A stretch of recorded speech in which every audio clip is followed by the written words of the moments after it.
እስልምና በበዳዮች በደል የሚጠፋ ቢሆን ኖሮ እና አፄ ዮሐንስና ሌሎቹም በዳይ የሆኑ እነ ቴዎድሮስ ሙስሊሞችን በጨፈጨፉበት ጊዜ ይጠፋ ነበረ።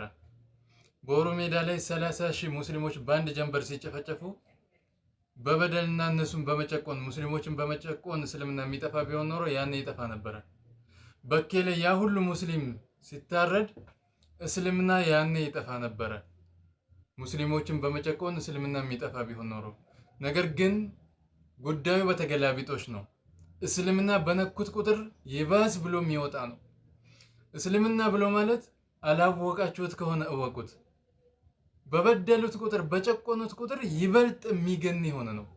አክሱም ላይ ዛሬ ሙስሊሞችን ያለ አግባብ ብትፈጽሙባቸው፣ ብትደበድቧቸው፣ ሱቃቸውን ብታሽጉት፣ ሂጃባት ለብሱን ብትሉ፣ አትማርም ብትሉ የባስ የምታገኑት እንጂ የምታወርዱት ወይም የምትቀንሱት ነገር ጭራሽ እንደማይኖር እንድታውቁት እንፈልጋለን።